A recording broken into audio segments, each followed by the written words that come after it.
¿Se imaginan una batería que pueda almacenar la electricidad de nuestro hogar? Esto no es una utopía. La empresa Tesla tiene el diseño y quiere comercializarla. En España la legislación no contempla este supuesto, solo habla de autoconsumo penalizado desde que el gobierno ha creado un impuesto directamente por engancharse a la red. Y por eso la gente no declara esas instalaciones solares. Tiene instaladas 6 placas fotovoltaicas en el tejado de su casa. Estoy ahorrando, yo creo, más o menos un 30% de la factura de la energía eléctrica que estaba pagando. Pero no la tiene declarada por temor a que el gobierno apruebe un impuesto que gravaría la instalación de placas solares en las viviendas. ¿Para qué vamos a ser tan burros, hablando en plata, de decir, no, yo esto no, yo prefiero que alguien se enriquezca con algo que puedo hacer yo en mi propia casa? Por no registrar sus instalaciones fotovoltaicas se enfrentan a multas que van desde los 6 hasta los 60 millones de euros. Aunque eso no detiene a los autodenominados clandestinos solares. Ese sistema de multas es una manera para dar miedo a la gente, para que no se pongan las placas y para así dar más tiempo a las grandes compañías en el mercado eléctrico español. El consumo de energía no se produce muchas veces al mismo tiempo que se genera. Por eso necesitamos dar salida a esa energía o bien a través de la red eléctrica o a través de baterías para almacenarla. Esta segunda opción cada vez está más cerca de convertirse en realidad y a un precio asequible para las familias. La empresa norteamericana Tesla ha diseñado unas baterías domésticas que podrían comercializarse en cuestión de meses si el gobierno la autoriza. Con esta tecnología, el coste estimado de una instalación fotovoltaica rondaría los 8.000 euros. Teniendo en cuenta que el gasto medio anual de la factura de la luz son 800 euros por familia, la instalación podría estar amortizada en 10 años y producir energía gratuita de por vida. Además, en el mercado ya existe tecnología para generar energía en pequeñas cantidades de manera gratuita, como los cargadores solares que incorporan placas fotovoltaicas para cargar nuestros smartphones. Estas novedosas plantillas que se acoplan en los zapatos generan energía al andar y la acumulan en una pequeña batería. Un mecanismo similar al de este árbol con hojas artificiales que es capaz de generar energía a través de la luz solar o los cambios de temperatura. Tecnología al servicio de los consumidores que podría convertir la factura de la luz en una cosa del pasado. Está aquí nuestro experto en energía, Jorge Morales de Laura. ¿Qué tal? Muy buenas tardes. Buenas tardes. O sea, esto no es el futuro, es ya una realidad, una batería que pueda almacenar toda la energía que producimos. Así es. Esto que hace unos años era ciencia ficción, pues a día de hoy es posible abastecerse de energía eléctrica con unas placas fotovoltaicas en tu tejado y además almacenarla en la red y por tanto no depender, en una batería y no depender de que haya sol o no haya sol. Porque ese es el mayor problema de la energía fotovoltaica, ¿no? Que durante el día puedes tirar de esa energía, pero en el momento en el que llega la noche, si no tienes un almacenamiento, probablemente te quedes sin energía. Sí, fíjate, lo que acabas de decir es muy importante porque hace tan solo 5 años el principal problema de la energía solar es que era muy cara. ¿Ahora no? Pero en 5 años hemos conseguido rebajar los costes nada menos que el 80%. O sea, lo que antes costaba 5, ahora cuesta 1 euro. Entonces, esto ha hecho que sea una tecnología ya de consumo que puede ser perfectamente adaptable a todo tipo de productores, pequeños, por pequeños que sean. Y efectivamente el problema que hay ahora es que dependemos del sol. Entonces, ahí es donde aparece una empresa, una multinacional del tamaño de Tesla, que es una compañía muy importante, que anuncia algo que es revolucionario, que es que el coste de las baterías lo va a rebajar a menos de la mitad de lo que cuestan ahora y además con un progreso de que de aquí a 10 años va a seguir produciendo rebaja en el coste de las baterías. ¿Y nuestra legislación, la española, contempla la llegada de estas baterías? Pues mira... Porque producir energía solar aquí, en España, es más caro que en Alemania. Bueno, ese es otro problema. Efectivamente, producir es más caro y va a ser más caro seguramente en el futuro, pero por culpa de la regulación que tenemos. Porque aquí tenemos el doble de horas de sol que en Alemania, como todo el mundo sabe, pero sin embargo producir 1 kilovatio hora fotovoltaico nos cuesta más porque aquí hay un riesgo regulatorio enorme, ¿vale? Porque al final lo que ha pasado aquí es que con los que invirtieron en fotovoltaica en las primeras placas, que eran caras, lo que ha ocurrido es que el gobierno les ha cambiado la regla de juego nada más empezar el partido, ¿vale? Y esto son tecnologías de largo plazo, tecnologías donde una vez que uno invierte está el dinero enterrado, no puede luego cambiar la placa, es decir, si tú te gastas 4.000 euros en placas fotovoltaicas para autoabastecerte de energía de por vida, luego ya no tienes costes, porque el sol no cuesta dinero, ¿vale? El mantenimiento es muy sencillo, una placa fotovoltaica no tiene prácticamente mantenimiento, ¿vale? Entonces, pero ¿es legal tener una placa fotovoltaica en tu casa? O sea, ¿yo me puedo poner mañana una placa sin más, sin engancharme a red eléctrica y chupar de esa energía? Ahora mismo, tal y como está la ley, es legal tenerla, pero la tienes que declarar, ¿vale? Es decir, tú tienes que decir, oiga, efectivamente la tengo aquí, tienes que comunicarlo a la empresa distribuidora, a la empresa eléctrica. Eso lleva un procedimiento que muchas veces cuesta más que la propia placa fotovoltaica, ¿vale? Y al final lo que ocurre, pues como hemos visto en el vídeo, es que hay mucha gente que dice, mira, yo para ponerme una placa que me va a dar el consumo de frigorífico y poco más, no voy a andar declarando a la compañía eléctrica, al ministerio, a la comunidad autónoma, un montón de datos que realmente son completamente innecesarios. O sea, que eso es lo que llamamos los clandestinos solares. Eso es. Gente que vive al margen de la ley porque realmente no puede pagar lo que supone engancharse y declarar esa placa. Un ejemplo lo tenemos con nuestro compañero Diego Sánchez. Estamos en una de esas instalaciones, no sé si clandestinas, Diego. Sí, muy buenas tardes. Estamos en una casa clandestina solar, es propiedad de Montserrat Casademont.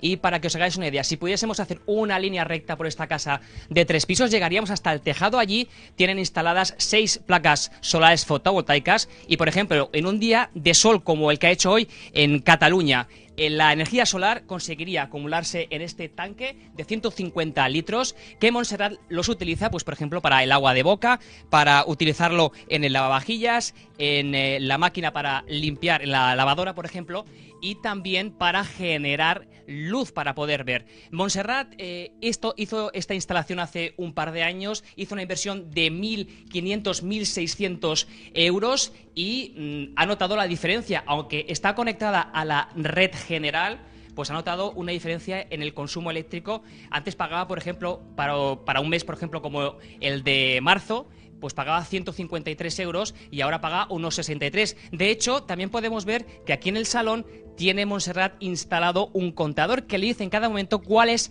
el gasto que hace. Ahora mismo vemos que el gasto de electricidad solar es de 1.900 vatios. Montserrat no declara esta instalación y dice que declararlo pues le conllevaría muchos perjuicios, hacerse autónoma, muchos papeleos, instalar un nuevo contador y todo esto le ocasionaría 500 euros más o menos.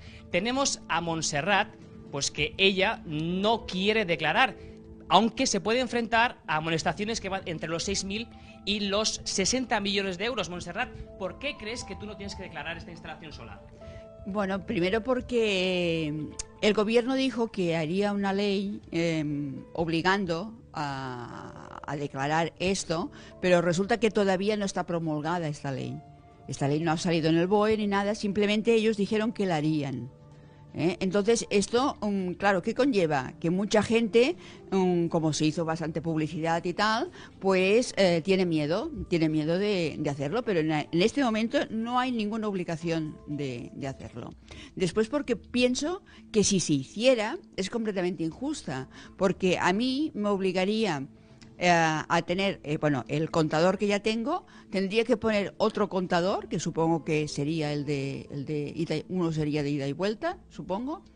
Después tendría que pagar unos 500 euros, creo, a Endesa por las verificaciones o por las cosas que tuvieran que hacer. Y el peaje este de respaldo, que no sé por qué, si yo les doy la electricidad gratis, tendría que pagar. No lo sé. Pero bueno, el problema es este. Y después, ¿por qué? Yo no creo que se haga nunca esto. ¿Por qué? Porque esto ha llegado a la Comunidad Económica Europea y hace un tiempo que están investigando al gobierno español por esto, y no creo que, yo no creo que esto sea completamente... Yo creo que lo dictaminarán completamente ilegal, porque no hay ningún país que... Entonces, me parece absurdo y aparte, personalmente, injusto. O sea, en el caso de que hubiera que se tuviera que ir a juicio por alguna cosa, que no lo creo porque no hay... yo no creo que haya ningún juez que esto lo pudiera dictaminar como obligación. Ya lo puedes comprobar, Montserrat se mantiene en pie de guerra, considera que no ha de declarar esta instalación fotovoltaica y de momento continúa utilizando la energía solar y también la energía eléctrica sin tener que pagar o declarar por ello. Gracias, Diego. En pie de guerra, no, en pie de paz. Eso sí, con las ventanas bajadas y las persianas bajadas para que nadie localice dónde está su hogar. Esto del impuesto al sol, que es la gran amenaza que nos contaba Montserrat, no se ha aprobado. No, esto es una amenaza. Efectivamente, es una amenaza en forma de borrador de Real Decreto, o sea, es decir, una amenaza firmada por el secretario de Estado de Energía, que lo que hizo fue que hace poco más de un año, hace año y medio, mandó un Real Decreto poniendo un valor sobre este impuesto al sol, lo llamamos técnicamente peaje de respaldo, que era completamente desproporcionado. Es decir, se pagaba la mitad de lo que te costaría comprarlo a la eléctrica, se pagaba solamente por tener la fotovoltaica en tu casa y que la energía, que esto es muy importante, no saliera de tu casa. O sea, que no pudieras vender el exceso a red eléctrica. No, pero no estamos hablando de eso. Ni ¿vale? siquiera, ¿no? Ese borrador del decreto también decía que si te sobraba energía en algún momento porque hacía mucho sol y tú estabas fuera de casa y por tanto no tenías mucho consumo, te decía que eso se lo tenías que regalar a la eléctrica. Pero de esto no estamos hablando. O sea, pero eso es aparte. entonces, no entiendo, ¿no se incentiva la producción eléctrica, No. el autoconsumo, el autoabastecimiento? Todo lo contrario, por lo que te entiendo. Claro, sí, realmente ahí está el problema. O sea, el problema es que a día de hoy es tecnológica y económicamente viable Sí. autoabastecerse de energía solar. Si el gobierno quisiera, se podría regular para que en vez de cada uno tuviera una batería, que es una cosa bastante bárbara, ¿no? Es volver a los principios, ¿no? Se podría utilizar la red eléctrica para compartir energía entre unos y otros y tener baterías para un conjunto, en vez de tener cada uno una batería individual, tener una batería del conjunto que sería mucho menor que la suma de baterías individuales. Pero para eso el gobierno y las eléctricas tienen que cambiar el chip. Tienen que ir hacia un modelo energético diferente, donde la red eléctrica no se utiliza por las eléctricas para vender su energía, sino que la red eléctrica se comparte entre los ciudadanos, que se convierten en parte activa, es decir, O sea, que pueden todo producir depende energía. de una decisión política, favorecer o no a las compañías eléctricas. Completamente. Fíjate que aquí nadie ha hablado nunca, en ningún momento, ni Montserrat ni yo, de subvenciones. No. De hecho, te voy a dar un dato. IKEA vende módulos fotovoltaicos en Reino Unido en sus centros comerciales. O sea, tú te puedes ir y comprarte Claro, porque es tan fácil una como... plaquita, te la instalas y ya está. Y te la enchufas, porque va directamente al enchufe. Es tan ¿Y por qué sencillo aquí como no? el enchufe. Bueno, pues habría que preguntar por qué IKEA no vende paneles fotovoltaicos en España. Seguro que no va a ser por el sol. Pero aquí es ilegal hacer eso. Bueno, lo que es ilegal no es que sea ilegal. Lo que ocurre es que después de instalártela, tienes que hacer una tramitación administrativa que te cuesta mucho más que el propio panel. O sea, y los- además tienes la amenaza de que en un momento determinado te pueden aprobar una norma donde te pongan un impuesto al sol. Entonces, claro, ante esas dos cosas, lógicamente, IKEA ha debido reflexionar y ha dicho, yo no puedo vender paneles porque nadie va a venir a comprármelo. Claro, pero por lo que decía Montserrat en este directo que ha hecho nuestro compañero ahí en Cataluña, ella se está ahorrando la mitad del recibo de la luz, Y- solamente por generar con una placa algo de energía solar. Y cada vez va más, porque la tecnología fotovoltaica y las baterías son cada vez más baratas y el precio de la luz con combustibles fósiles lo que ocurre es que es cada vez más caro. O sea, no interesa que los ciudadanos ahorremos energía y produzcamos nuestra propia energía. Lo que no interesa es que un oligopolio eléctrico que controla el negocio en este momento deje de ingresar dinero. Entonces, toda la normativa que hay ahora mismo está plagada de trabas administrativas para que algo que, insisto, es económicamente viable, sin necesidad de ningún tipo de subvención, se pueda desarrollar en España. Y te dan argumentos, por ejemplo, para defender el impuesto al sol. Te dicen que es que los que tengan placas fotovoltaicas son insolidarios con los demás. Dice, pero ¿cómo que Pero insolidario? Si yo lo que estoy hablando es de producir energía y consumirlo yo mismo. Aparte, te ha costado tu dinero, ¿no? Esa placa solar, te lo has gastado tú. Claro, pero desde el punto de vista de la compañía eléctrica, lo que te está diciendo, dice, claro, me está dejando de pagar. Entonces, como la compañía eléctrica, su premisa es que tiene que ingresar siempre lo mismo, pase lo que pase, dice, claro, si yo tengo 10 millones de clientes y 1 millón se me salen, los otros 9 millones les tengo que subir el recibo, porque tienen que pagar los mismos costes que los otros. Ahí es donde está el problema. La compañía eléctrica se tiene que adaptar. Esto está pasando en todo el mundo. La principal compañía eléctrica alemana, este año, Sí. ya ha hecho un plan estratégico donde ha dicho, voy a sacar mi negocio tradicional eléctrico, lo voy a sacar, y lo voy a sacar a bolsa, me lo voy a quitar de medio, y me voy a centrar en dos cosas, en renovables y en redes de distribución, porque es el futuro de compartir energía que te decía antes. Es decir, esto no solamente está pasando en España, sino que es una tendencia internacional. Es que España, por lo que me estás contando, se está quedando fuera de la tendencia internacional. Claro, España por dos partes. O sea, por un lado, ha frenado en seco el desarrollo de renovables, una tecnología de la que éramos líderes hace solamente 3 años. En este momento ya no. Ha quitado todas las primas que había Claro, a la ha producción. destrozado. Hay más de 60.000 familias afectadas, pequeños inversores afectados por este tema de los cambios retroactivos a la tecnología fotovoltaica, además. Sí, gente que invirtió y que ahora tiene su casa embargada porque ese cambio de legislación del gobierno les ha dejado hundidos, ¿no? Exactamente, y solo a los 3 años. Insisto en lo que decía antes, una vez que inviertes en estas tecnologías, el dinero está enterrado, ya no tienes forma de cambiar, ¿no? Quiero que nos enseñes este pequeño helicóptero que has traído. Sí, bueno, helicóptero esto- con placa solar. estos son unos Debería pequeños- funcionar, pero nos hemos metido en el plato y no hay forma. Unos pequeños gadgets que hay para los niños, ¿no? Pero bueno, para que se Una vea lo plaquita. sencillo que es, ¿no? Esto no tiene nada debajo, no tiene pilas, no tiene baterías, no tiene nada, y lo único que pasa es que es una placa fotovoltaica que tiene un pequeño motorcito eléctrico y en cuanto le da directamente la luz del sol, lo que hace es que gira, ¿no? Esto es simplemente para mostrar la sencillez de la tecnología, ¿no? Que no es ninguna cosa El foco rara. del plato no computa como No, energía tendríamos solar. que levantarnos y seguramente nos Pero quemaríamos bueno, para antes. que veamos lo sencillo que es producir energía, Eso es. que tenemos los medios, pero que políticamente Y no te- hay recursos y o no los quieren y dar. éramos líderes tecnológicos, ahora las empresas que tenemos están vendiendo fuera, porque en España está completamente cortado. esto del autoconsumo, del autoabastecimiento de energía, era un mercado que se estaba empezando a desarrollar hasta que salió el borrador del Real Decreto con la amenaza del impuesto al sol. Desde que esa amenaza existe, la gente, lógicamente, mucha gente se ha echado para atrás y dice, ¿yo cómo me voy a meter en esto? Y entonces, bueno, tenemos todas las condiciones para desarrollar este modelo, pero tenemos un problema muy serio de reglamentación en España que no nos permite avanzar. Voluntad. Pues gracias. Muy interesante. A vosotros. Descubrir dónde estamos también en esto. Más cosas, Alberto.